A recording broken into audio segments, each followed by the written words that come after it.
ಇಶಾನ್ ಸ್ವರೂಪ್ ಅವರು ಸೆಪ್ಟೆಂಬರ್ ತಿಂಗಳಲ್ಲಿ ಶ್ರೀಲಂಕಾದ ಕೊಲಂಬೋನಲ್ಲಿ ನಡೆಯುವಂಥ ಏಷ್ಯಾ ಪೆಸಿಫಿಕ್ ಮೋಟಾರ್ ಸ್ಪೋರ್ಟ್ ಗೇಮ್ಗೆ ಭಾರತದಿಂದ ಆಯ್ಕೆಯಾಗಿದ್ದಾರೆ. ಸೆಪ್ಟೆಂಬರ್ 20 ಮತ್ತು 21ರಂದು ಥೈಲ್ಯಾಂಡ್ನಲ್ಲಿ ನಡೆಯುವಂತಹ RMC ಏಷ್ಯಾ ಚಾಂಪಿಯನ್ಶಿಪ್ ರೌಂಡ್ನಲ್ಲಿಯೂ ಕೂಡ ಸ್ಪರ್ಧಿಸ್ತಾ ಇದ್ದಾರೆ.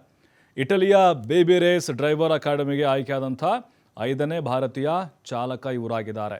ಅಲ್ಲಿ ಅಲೆಸಿಯೋ ಮತ್ತು ಲಿಯೋನಾರ್ಡೋ ಲೊರಾಂಡಿ ಅವರ ಮಾರ್ಗದರ್ಶನದಲ್ಲಿ ತರಬೇತಿ ಪಡೆಯೋಕೆ ಅವಕಾಶ ಪಡೆದಂಥವರು. ಇಶಾನ್ ಸ್ವರೂಪ್ ಬೆಂಗಳೂರು ಮೂಲದ 10 ವರ್ಷದ ಕಾರ್ಟಿಂಗ್ ಚಾಲಕನಾಗಿದ್ದು ಪ್ರಸ್ತುತ ಗ್ಲೋಬಲ್ ಇಂಡಿಯನ್ ಇಂಟರ್ನ್ಯಾಷನಲ್ ಸ್ಕೂಲ್ನಲ್ಲಿ ವಿದ್ಯಾಭ್ಯಾಸ ಮಾಡ್ತಾ ಇದ್ದಾರೆ. 7.5 ವರ್ಷ ಆಗಿದ್ದಾಗಲೇ ಕಾರ್ಟಿಂಗನ್ನು ಇವರು ಆರಂಭ ಮಾಡಿದ್ದಾರೆ.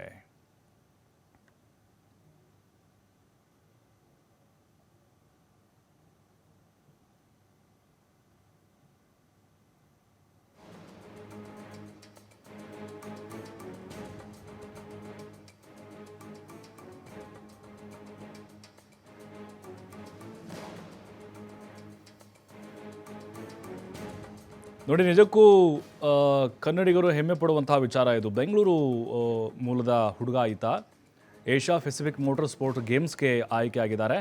ಸೆಪ್ಟೆಂಬರ್ ತಿಂಗಳಲ್ಲಿ ಕೊಲಂಬೋನಲ್ಲಿ ಈ ಒಂದು ಸ್ಪರ್ಧೆ ನಡೆಯುತ್ತೆ. 10 ವರ್ಷದ ಚಾಲಕ, ಕಾರ್ಟಿಂಗ್ ಚಾಲಕ. RMC ಏಷ್ಯಾ ಚಾಂಪಿಯನ್ಶಿಪ್ ರೌಂಡ್ನಲ್ಲಿಯೂ ಕೂಡ ಇವರು ಸ್ಪರ್ಧೆ ಮಾಡ್ತಾ ಇದ್ದಾರೆ. ಇಟಲಿಯ ಬೇಬಿ ರೇಸ್ ಡ್ರೈವರ್ ಅಕಾಡೆಮಿಗೆ ಆಯ್ಕೆಯಾದ 5ನೇ ಭಾರತೀಯ ಚಾಲಕ ಇವರಾಗಿದ್ದಾರೆ. ಅಲ್ಲಿ ಅಲೆಸಿಯೋ ಮತ್ತು ಲಿಯೋನಾರ್ಡೋ ಲೊರಾಂಡಿ ಅವರ ಮಾರ್ಗದರ್ಶನದಲ್ಲಿ ತರಬೇತಿ ಪಡೆಯೋಕೆ ಅವಕಾಶವನ್ನು ಪಡೆದಂಥವರು. ಇಶಾನ್ ಸ್ವರೂಪ್ ನೋಡಿ, ಬೆಂಗಳೂರವರು 10 ವರ್ಷದ ಕಾರ್ಟಿಂಗ್ ಚಾಲಕನಾಗಿದ್ದಾಗ, ಇನ್ನೂ ಬರೀ 10 ವರ್ಷ. ಪ್ರಸ್ತುತ ಗ್ಲೋಬಲ್ ಇಂಡಿಯನ್ ಇಂಟರ್ನ್ಯಾಷನಲ್ ಸ್ಕೂಲ್ನಲ್ಲಿ ವಿದ್ಯಾಭ್ಯಾಸ ಮಾಡ್ತಿದ್ದಾನೆ ಈ ಬಾಲಕ. 7.5 ವರ್ಷ ಆಗಿದ್ದಾಗಲೇ ಈ ಕಾರ್ಟಿಂಗ್ನ ಆರಂಭಿಸಿದ್ದಾರೆ. ನಿಜಕ್ಕೂ ನಮ್ಮ ಭಾರತಕ್ಕೆ ಕೀರ್ತಿ ಪತಾಕೆ ಹಾರಿಸುವಂಥ ಒಬ್ಬ ಭರವಸೆಯ ಕಾರ್ಟಿಂಗ್ ಪಟು ಅಂತ ಹೇಳ್ಬೋದು. ಈಗಾಗಲೇ ಎಲ್ಲ ತಯಾರಿಯನ್ನು ಕೂಡ ಆತ ಮಾಡಿಕೊಂಡಿದ್ದಾನೆ. ಅವರ ಕುಟುಂಬಸ್ಥರ ಸಹಕಾರ, ಬೆಂಬಲ ಕೂಡ ಸಿಗ್ತಾ ಇದೆ.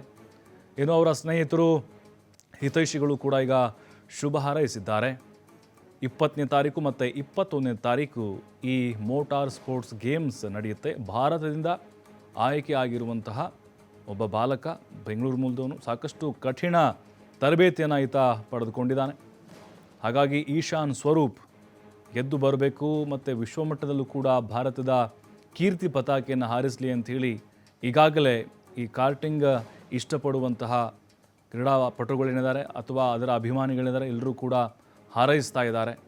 ಅದರ ಜೊತೆಗೆ ಭಾರತವನ್ನು ರಿಪ್ರೆಸೆಂಟ್ ಮಾಡ್ತಾ ಇರೋದ್ರಿಂದಾಗಿ ಸಾಕಷ್ಟು ಜನರಿಗೆ ಕುತೂಹಲ ಕೂಡ ಇದೆ. ಅದರ ಜೊತೆಗೆ ಬೆಂಗಳೂರಿನಲ್ಲೇ ಆತ ಓದ್ತಾ ಇರೋದು, ಅವರ ಕುಟುಂಬಸ್ಥರು ಕೂಡ ಸಾಕಷ್ಟು ಶ್ರಮವನ್ನು ಹಾಕಿ ಆತನ ಆಸಕ್ತಿಗೆ ಅನುಗುಣವಾಗಿ ಈ ಕಾರ್ಟಿಂಗ್ಗೆ ಅವರು ಆತನ ಹಾಕಿದರು. ಅಂದರೆ 7.5 ವರ್ಷ ಇದ್ದಾಗಲೇ ಇದರ ಆಸಕ್ತಿ ಆತನಿಗೆ ಶುರುವಾಯಿತು. ಅಲ್ಲಿಂದ ನಿರಂತರವಾಗಿ ಯಾವುದೇ ಕಾರಣಕ್ಕೂ ಹಿಂದೆ ನೋಡದೆ ಈ ಸ್ಪರ್ಧೆಯಲ್ಲಿ ಭಾಗಿಯಾಗ್ತಾ ಬರ್ತಾ ಇದ್ದಾನೆ. ಹಾಗಾಗಿನೇ ಈ Asia Pacific motor sports games ಇದೆ ಅಲ್ವಾ, ಇದು ಅಂತಾರಾಷ್ಟ್ರೀಯ ಮಟ್ಟದಲ್ಲಿ ಈ ಕಾರ್ಟಿಂಗ್ ಪಟುಗಳನ್ನು ಗುರುತಿಸುವಂಥ ಒಂದು ಸ್ಪರ್ಧೆಯಾಗಿದೆ. ಅದರಲ್ಲೂ ಬೆಂಗಳೂರು ಮೂಲದ ಈ ಬಾಲಕ ಅಲ್ಲಿ ಅವಕಾಶವನ್ನು ಗಿಟ್ಟಿಸಿಕೊಂಡಿರೋದು ನಿಜಕ್ಕೂ ಸಂತಸದ ವಿಚಾರ ಇದು. ಹಾಗಾಗಿನೇ ಈಗ ಇನ್ನೂ ದೊಡ್ಡ ಮಟ್ಟದಲ್ಲಿ ಆ ಬಾಲಕ ಸಾಧನೆಯನ್ನು ಮಾಡಲಿ ಅಂಥೇಳಿ ಕನ್ನಡಿಗರು ಹಾರೈಸ್ತಾ ಇದ್ದಾರೆ.